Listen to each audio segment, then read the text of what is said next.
नमस्कार दोस्तों, स्वागत है आपके अपने YouTube चैनल अकाउंट्स डिलाइट में। दोस्तों, अपन ने पिछली क्लास में कंसाइनमेंट अकाउंट प्रेषण खाते कंप्लीट किया था। कुछ एग्जांपल्स देखे थे, उसकी नॉर्मल जो थ्योरी थी वो देखी थी, और उसके जो डीपली कंसेप्ट थे जैसे कमीशन की कैलकुलेशन, एबनॉर्मल लॉस की कैलकुलेशन और अनसोल्ड स्टॉक की कैलकुलेशन को अपन ने यहां क्लियर किया था। दोस्तों, आज अपन पढ़ेंगे पार्टनरशिप, साझेदारी।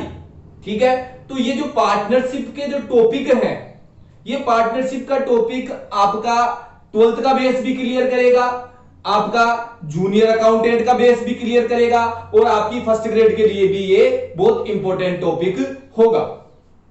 दोस्तों, आज अपन बात करेंगे अपनी पार्टनरशिप के नॉर्मल इंट्रोडक्शन के बारे में बात करेंगे कि पार्टनरशिप क्या होती है, कितने व्यक्ति इसमें होते हैं, किस अधिनियम के अकॉर्डिंग ये काम करती है, वो सारी बातें आज अपन इसमें क्लियर करेंगे। तो चलो दोस्तों, स्टार्ट करते हैं अपना पार्टनरशिप।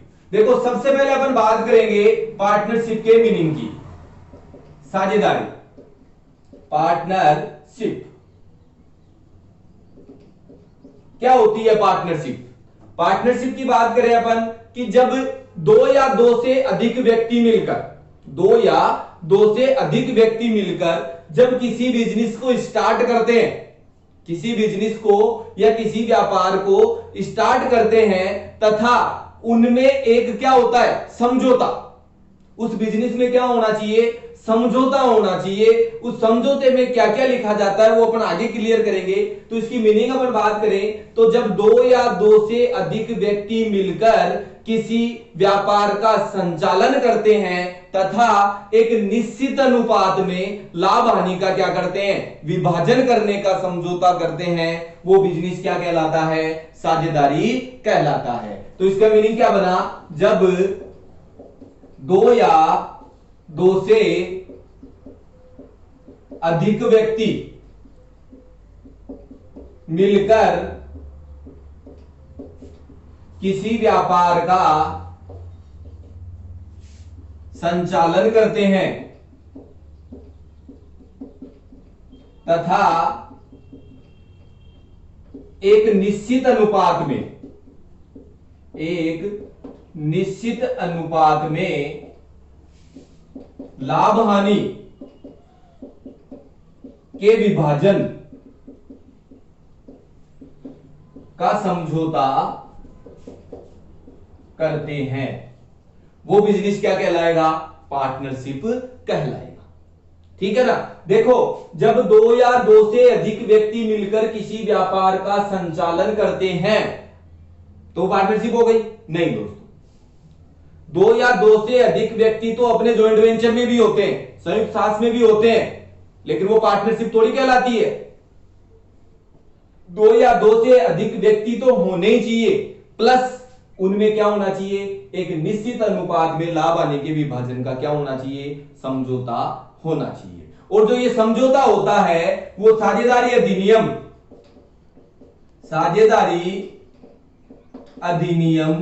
1932 के अकॉर्डिंग होता है। ठीक है, मैंने आपको कहा था कि अपनी जो ये पार्टनरशिप का जो टॉपिक होगा वो आपके जूनियर अकाउंटेंट का बेस भी क्लियर करेगा, आपके फर्स्ट ग्रेड का बेस भी क्लियर करेगा। तो यहां देखो, जूनियर अकाउंटेंट या फर्स्ट ग्रेड या कंपटीशन की अपन बात करते हैं तो कंपटीशन के लिए क्वेश्चन क्या निकल के आता है? कंपटीशन के लिए क्वेश्चन निकल के आता है क्या? सीधा सा है कि साझेदारी अधिनियम कौन सा है या कब बना? तो साझेदारी अधिनियम कौन सा है? 1932। ठीक है दोस्तों, आगे चलते हैं, अपन बात करते हैं। तो ये तो बात हो गई इसके मीनिंग की। अब अपन बात करते हैं साझेदारी के प्रकार। साझेदारी के प्रकार, types of partnership, types of partnership. तो देखो दोस्तों, अब अपन इसके टाइप्स की बात करते हैं तो सबसे पहले बात करें अपन किसकी? टाइप्स की। तो ऐच्छिक साझेदारी, जिसको बोलते हैं ऑप्शनल पार्टनरशिप। अब ऑप्शनल पार्टनरशिप का मतलब क्या हुआ? ऑप्शन का मतलब आपके पास ऑप्शन रख दिया गया कि आप पार्टनरशिप में रहना चाहते हो या नहीं रहना चाहते। ठीक है, तो वो हो गई अपनी ऐच्छिक साझेदारी। ठीक है ना, यानी जब किसी साझेदार की इच्छा पे किसका संचालन किया जाता है, पार्टनरशिप का संचालन, साझेदारी बनाई जाती है, तो वो कौन सी कहलाएगी? ऐच्छिक या ऑप्शनल साझेदारी कहलाएगी। ठीक है, आगे बात करते हैं नंबर 2, विशेष साझेदारी। अब विशेष का मतलब हो गया खास। ठीक है, किसी विशेष उद्देश्य के लिए या किसी विशेष कार्य को पूरा करने के लिए जो पार्टनरशिप बनाई जाती है, जो साझेदारी बनाई जाती है, वो साझेदारी क्या कहलाएगी? अपनी विशेष साझेदारी कहलाएगी। अब आपसे क्वेश्चन पूछा जा सकता है कि किसी पुल निर्माण के लिए जो साझेदारी बनाई गई है वो कौन सी साझेदारी होगी? किसी भी पुल निर्माण के लिए, किसी मकान निर्माण के लिए, किसी भवन निर्माण के लिए जो पार्टनरशिप बनाई जा रही है वो कौन सी पार्टनरशिप होगी? विशेष। क्यों? क्योंकि आपने वो पार्टनरशिप क्यों बनाई? उस पुल के निर्माण के लिए, किसी खास कार्य के लिए बनाई, तो वो कौन सी होगी? विशेष साझेदारी होगी। और जैसे ही वो विशेष कार्य कंप्लीट होगा, ये पार्टनरशिप ऑटोमेटिक ही क्या हो जाएगी? समाप्त या क्लोज्ड हो जाएगी। ठीक है, आगे बात करते हैं नंबर 3, निश्चितकालीन। निश्चितकालीन, अब देखो इसका मीनिंग इसके नाम में ही है, निश्चित। निश्चित का मतलब हो गया तय, काल का मतलब हो गया समय, यानी वह साझेदारी जिसकी स्थापना निश्चित समय के लिए या निश्चित अवधि के लिए की गई है, तो वो कौन सी होगी? निश्चितकालीन साझेदारी। और जैसे ही वो निश्चित टाइम कंप्लीट होगा, ये पार्टनरशिप भी क्या हो जाएगी? समाप्त हो जाएगी। ठीक है, नंबर 4, अनिश्चितकालीन। अनिश्चितकालीन जस्ट इसका ऑपोजिट। निश्चित में क्या था? टाइम पीरियड दे दिया गया था, एक लिमिट टाइम के लिए उसकी स्थापना की गई थी। अनिश्चितकालीन के लिए क्या हुआ? कोई टाइम पीरियड नहीं है। जैसे किसी साझेदारी की स्थापना जब किसी अनिश्चित काल के लिए, कोई समय अवधि इसमें तय नहीं की गई है, कोई टाइम पीरियड इसमें नहीं रखा गया है, तो वो कौन सी कहलाएगी? अनिश्चितकालीन साझेदारी। ठीक है, आगे बात करते हैं नंबर 5, सीमित दायित्व। सीमित दायित्व वाली साझेदारी। सीमित दायित्व वाली साझेदारी, अब देखो इसका नाम भी इसके मीनिंग में है, सीमित दायित्व, यानी पार्टनरशिप का दायित्व, पार्टनर्स का दायित्व क्या होगा? सीमित होगा, लिमिट होगा, किसी तय सीमा तक रहेगा। क्या है कि जब किसी साझेदार की स्थापना सीमित दायित्व के लिए की जाती है, यानी ऐसी साझेदारी जिसमें साझेदार का दायित्व क्या होता है? सीमित, लिमिट तक रखा गया है। अब यहां अपन बात करें, आप पूछो क्वेश्चन मेरे से कि सीमित दायित्व का मतलब क्या है? यहां भाई अपन ने इसका मीनिंग लिया कि जब किसी साझेदारी की स्थापना निश्चित दायित्व यानी सीमित दायित्व, यानी जिसमें साझेदारों का दायित्व क्या होता है? सीमित होता है। तो आप पूछोगे सर कहां तक सीमित रहेगा? उसके द्वारा लगाई गई पूंजी तक ही क्या रहता है? सीमित रहता है।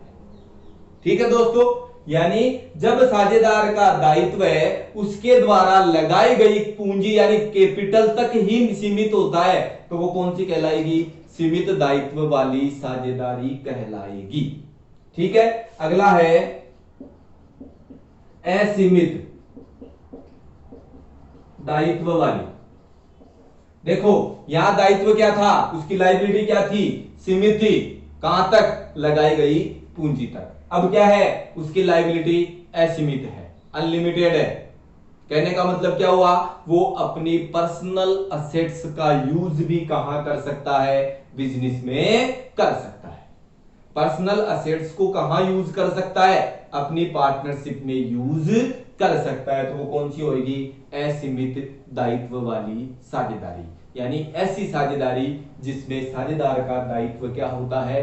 असीमित, यहां सीमित के लिए मैंने आपको बताया था लगाई गई कैपिटल तक, और असीमित दायित्व का मतलब है कैपिटल तो है ही प्लस वो अपनी पर्सनल असेट्स को भी कहां यूज कर सकता है, अपने बिजनेस में यूज कर सकता है। तो वो कौन सी हो गई, असीमित दायित्व वाली साझेदारी। ठीक है।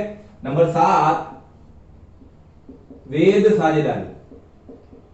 वैध साझेदारी, वैध साझेदारी का मतलब, वैध का मतलब क्या हो गया, लीगल।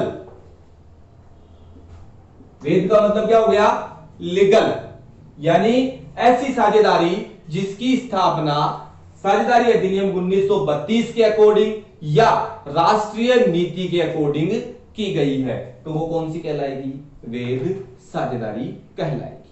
ठीक है। नंबर 8 अवैध साझेदारी, इल्लीगल।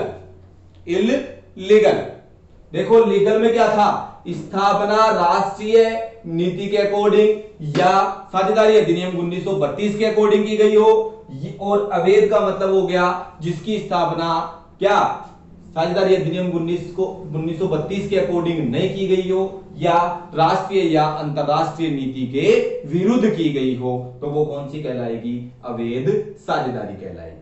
तो दोस्तों ये अपन ने पढ़ा मीनिंग ऑफ पार्टनरशिप। पार्टनरशिप की मीनिंग क्या थी, जब दो या दो से अधिक व्यक्ति मिलकर किसी बिजनेस का संचालन करते हैं तथा एक निश्चित अनुपात में लाभ हानि के विभाजन का क्या करते हैं, समझौता करते हैं, तो वो क्या कहलाता है, अपना साझेदारी कहलाता है। फिर अपन ने पढ़ा टाइप्स ऑफ पार्टनरशिप, पार्टनरशिप के प्रकार, जिसमें मैंने आपको 8 टाइप बताए।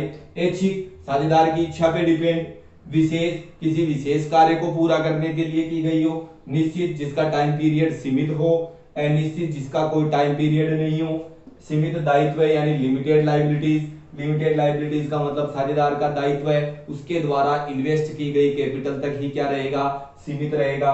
असीमित का मतलब क्या हो गया, कोई लिमिटेशन नहीं, कोई लिमिटेशन नहीं, यानी पार्टनर्स अपनी पर्सनल असेट्स को भी कहां यूज कर सकता है, अपने बिजनेस में यूज कर सकता है।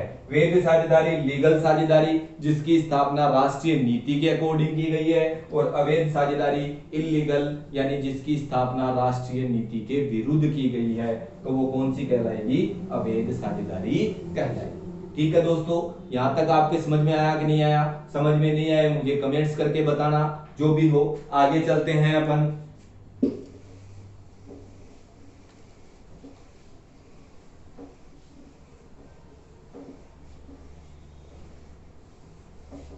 अब देखो दोस्तों, मोस्ट इंपोर्टेंट, अभी अपन ने पढ़ा वैध साझेदारी और एक अपन ने पढ़ा अवैध साझेदारी। ये दो बातें अपन ने यहां पढ़ी। अब मोस्ट इंपोर्टेंट थ्योरेटिकल क्वेश्चन यहां से क्या निकल के आता है, चाहे कंपटीशन एग्जाम की बात कर लो, चाहे अपने 12th बोर्ड की बात कर लो। ठीक है, तो देखो क्या है, वैध, लीगल, अवैध, इल्लीगल। ठीक है, तो मैं यहां से आपसे क्वेश्चन बना रहा हूं मैं यहां कि कौन कौन सी परिस्थिति का मतलब कंडीशन में एक वैध साझेदारी क्या हो जाती है, अवैध हो जाती है। मैं आपसे क्वेश्चन पूछ रहा हूं कि ऐसी कौन सी कंडीशन है कि जिनमें आपकी पार्टनरशिप पहले तो क्या थी, लीगल थी, लेकिन जैसे ही आपने वो कंडीशन को फॉलो किया वो क्या हो गई, इल्लीगल हो। ठीक है, मोस्ट इंपोर्टेंट क्वेश्चन निकल के आ रहा है यहां से, क्या है कि वैध साझेदारी, ऐसी कौन सी परिस्थितियां हैं, कंडीशन है जिनमें एक वैध साझेदारी क्या हो जाती है, अवैध हो जाती है। तो मैं यहां लिख रहा हूं फर्स्ट कंडीशन, शत्रु राष्ट्र के साझेदार, शत्रु राष्ट्र के व्यक्ति को साझेदार बनाने पर, पहली कंडीशन क्या है कि यदि आपने अपनी पार्टनरशिप में किसी शत्रु राष्ट्र के व्यक्ति को साझेदार बना लिया है, किसी शत्रु राष्ट्र के साथ व्यक्ति को साझेदार बना लिया है तो वो साझेदारी क्या हो जाएगी आपकी, अवैध हो जाएगी, इलीगल हो जाएगी। नंबर दो क्या है, स्थापना राष्ट्रीय नीति के विरुद्ध होने पर, स्थापना राष्ट्रीय नीति के विरुद्ध होने पर, यदि आपकी पार्टनरशिप की स्थापना राष्ट्रीय या अंतरराष्ट्रीय नीतियों के विरुद्ध की गई है तो आपकी पार्टनरशिप क्या कहलाएगी, इलीगल कहलाएगी। नंबर तीन आपका हो जाएगा उद्देश्य गैर कानूनी होने पर, यदि आपकी पार्टनरशिप का उद्देश्य गैर कानूनी है, आपके बिजनेस का उद्देश्य गैर कानूनी है, तो वो पार्टनरशिप भी आपकी क्या है, अवैध है, इलीगल है। और last most important number 4, banking व्यवसाय 10, बैंकिंग व्यवसाय में 10 तथा अन्य व्यवसाय में 50 से अधिक सदस्य होने पर, बैंकिंग व्यवसाय में 10 तथा अन्य व्यवसाय में 50 से अधिक सदस्य, पहले यहां 20 था, पहले यहां कितना था, 20 था, अब कितना हो गया है, 50 हो गया। बैंकिंग व्यवसाय में 10 तथा अन्य व्यवसाय में 50 से अधिक सदस्य होने पर, तो आपकी व्यवसाय क्या हो जाएगा, आपका अवैध हो जाएगा। ठीक है ना। तो देखो बात करते हैं अपन, क्वेश्चन क्या निकल के आ रहा है कि कौन कौन सी कंडीशन में एक वैध साझेदारी अवैध हो जाती है। तो क्या है, शत्रु राष्ट्र के व्यक्ति को साझेदार बनाने पर, यदि आपने अपनी पार्टनरशिप में शत्रु राष्ट्र के नागरिक को क्या बना लिया है, पार्टनर बना लिया है, तो आपकी पार्टनरशिप इलीगल होगी। नंबर 2, स्थापना राष्ट्रीय नीति के विरुद्ध होने पर, यदि आपने अपनी स्थापना, आपकी पार्टनरशिप की स्थापना राष्ट्रीय और अंतरराष्ट्रीय नीतियों के विरुद्ध की है तो वो क्या हो जाएगी, इलीगल हो जाएगी। तीसरा, उद्देश्य गैर कानूनी होने पर, यदि आपकी पार्टनरशिप का उद्देश्य गैर कानूनी है, इलीगल है, तो वो क्या हो जाएगी, इलीगल हो जाएगी। और लास्ट, बैंकिंग व्यवसाय में 10, आपकी पार्टनरशिप यदि फाइनेंशियल है तो उसमें मैक्सिमम मेंबर्स कितने हो सकते हैं, 10, और अन्य व्यवसाय में कितने हो सकते हैं, 50, इनसे अधिक हो जाती है तो आपकी पार्टनरशिप क्या हो जाएगी, इलीगल हो जाएगी। ठीक है दोस्तों, आगे चलते हैं अपन।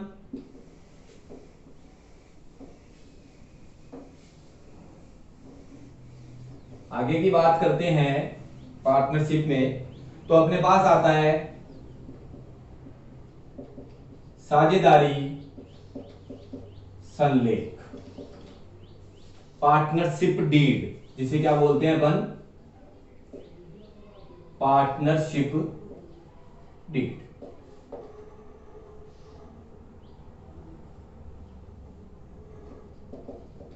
पार्टनरशिप डीड, तो देखो क्या होता है संलेख, क्या होता है संलेख, पार्टनरशिप डीड।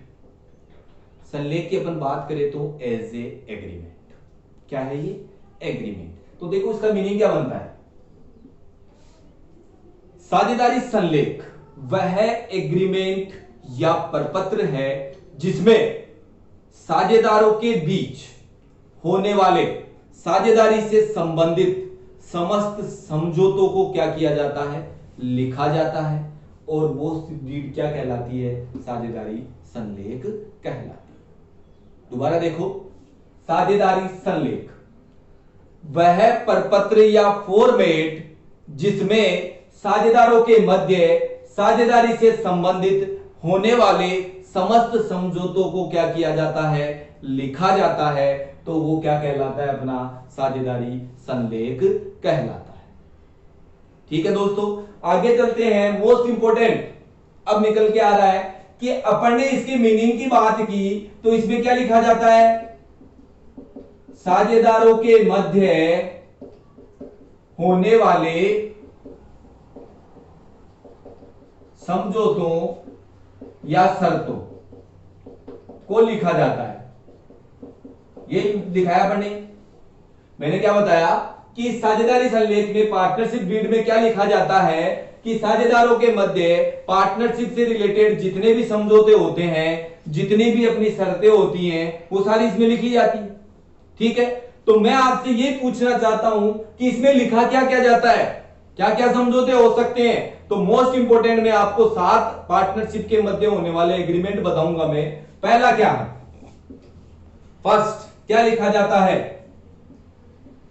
फर्म का नाम व पता। पहला पॉइंट क्या है कि फर्म का नाम क्या होगा और उसका एड्रेस क्या होगा। नंबर 2, साझेदारों के नाम व पता। साझेदारों का नाम क्या होगा, उनका एड्रेस क्या होगा। ठीक है। नंबर 3, साझेदारों के द्वारा लगाई गई पूंजी, कैपिटल। तीसरी बात इसमें क्या लिखी जाएगी कि पार्टनरशिप के द्वारा कितनी, पार्टनर्स के द्वारा कितनी कितनी कैपिटल लगाई गई है। नंबर 4, साझेदारी का प्रकार व अवधि। चौथी बात क्या लिखी जाएगी कि आपके साझेदारी किस टाइप की होगी और उसका टाइम पीरियड कितना होगा। नंबर 5 क्या है, 5 में अपने पास आ जाएगा पूंजी व आहरण पर ब्याज की दर। 5वीं बात क्या होगी कि साझेदारों ने जो कैपिटल लगाई है, साझेदारों ने जो ड्रॉइंग्स किए हैं, उन पर इंटरेस्ट रेट क्या रहेगी। नंबर 6, साझेदारों का लाभ हानि अनुपात, रेशियो ऑफ प्रॉफिट लॉस, कि पार्टनर्स को इस पार्टनरशिप में होने वाले प्रॉफिट लॉस का रेशियो क्या रहेगा, वो इसमें लिखा जाता है। और लास्ट पॉइंट में यहां लिख रहा हूं, साझेदारों का वेतन, बोनस या कमीशन, वेतन, बोनस या कमीशन। मोस्ट 7 बातें मैंने आपको बताई है, मोस्ट इंपोर्टेंट यही होती है। और भी बहुत सी बातें हैं, कारण बनाम मरे नियम लागू होगा या नहीं होगा, लागू होता है तो किस अनुपात में अपनी हानि का विभाजन करेंगे, वो सारी बातें इसमें लिखी जाती है। ठीक है ना। लेकिन मोस्ट इंपोर्टेंट बात यही है, क्या, फर्म का नाम व पता क्या होगा, साझेदारों का नाम व पता क्या होगा, साझेदारों के द्वारा लगाई गई पूंजी क्या होगी, साझेदारी का प्रकार व अवधि क्या रहेगी, पूंजी व आहरण पर ब्याज की दर क्या होगी, साझेदारों का लाभ हानि अनुपात क्या होगा, और साझेदारों का वेतन, बोनस, कमीशन कितना होगा। ये सारी बातें इस पार्टनरशिप डीड में लिखी जाती है। ठीक है दोस्तों, आगे चलते हैं अपन, नोट कर लीजिए। ये तो बात थी अपनी कि पार्टनरशिप डीड जब अप्लाई होता है तो इसमें जो रूल्स लिखे जाते हैं वो सारे फॉलो होते हैं, वो सारे फॉलो होते हैं। लेकिन यहां एक क्वेश्चन और निकल के आता है, most important as a competition, as a 12th board. क्या है, यदि साझेदारी संलेख लागू नहीं होता है तो, यदि पार्टनर्स क्या कर रहे हैं, एक पार्टनरशिप चला रहे हैं, यदि उनके बीच ये साझेदारी संलेख, पार्टनरशिप डीड नहीं बना है, इसको बोलते हैं अपन समझौता। क्या है ये, पार्टनर्स के बीच किसी प्रकार का कोई समझौता नहीं हुआ है तो कौन से रूल फॉलो होंगे। तो मैं यहां आगे लिख रहा हूं, तो लागू होने वाले नियम। लागू होने वाले नियम। यदि पार्टनर्स के बीच किसी प्रकार का बिजनेस से रिलेटेड कोई भी समझौता नहीं हुआ है तब वहां कौन से रूल फॉलो होंगे? पहली बात, नंबर 1, लाभ हानि अनुपात बराबर होगा। पहला पॉइंट क्या है कि साझेदारों का लाभ हानि अनुपात क्या होगा? बराबर। कहने का मतलब यदि पार्टनरशिप डीड फॉलो नहीं हो रही है तो पार्टनर्स का प्रॉफिट रेशियो क्या होगा? इक्वल होगा। एग्जांपल से समझाता हूं मैं आपको। यहां लिखा हुआ है ए बी सी 3-2-1 के रेशियो में क्या है? पार्टनर है और लास्ट में प्रॉफिट कितने का हुआ?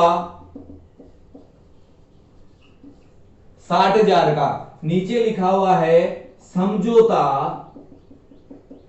नहीं हुआ, समझौता नहीं हुआ। तो आप एक बात बताओ मेरे को कि इस 60,000 का डिवाइडेशन 3-2-1 में करोगे या इक्वल करोगे? इक्वल होगा, क्योंकि देखो क्या लिखा हुआ है, यदि साझेदारी संलेख लागू नहीं होता है या समझौता नहीं होता है तो लागू होने वाले नियम क्या रहेंगे? फर्स्ट, लाभ हानि अनुपात क्या रहेगा? बराबर। तो इस 60,000 का डिवाइडेशन भूल के भी 3-2-1 में मत कर देना, क्या होगा? बराबर बराबर होगा। ठीक है ना? सेकंड, साझेदारों को पूंजी व आहरण पर ब्याज दे नहीं होगा, पूंजी व आहरण पर ब्याज दे नहीं होगा। ना तो उन्हें पूंजी पर ब्याज मिलेगा और ना ही वो आहरण पर ब्याज पे करेंगे। कब? जब पार्टनरशिप डीड नहीं लागू हुआ। ठीक है। नंबर 3, साझेदारों को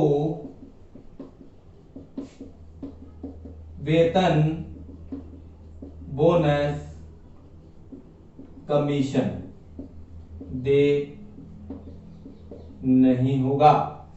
साझेदारों को किसी भी प्रकार की कोई सैलरी नहीं मिलेगी, कोई बोनस नहीं मिलेगा, कोई कमीशन नहीं मिलेगा।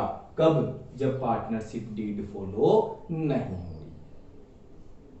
ठीक है दोस्तों, कोई दिक्कत इसमें? तो अच्छी तरह समझना, साझेदारी संलेख लागू नहीं होता है तो निम्न रूल फॉलो हो जाते हैं। पहला कि लाभ हानि अनुपात हमेशा क्या रहेगा?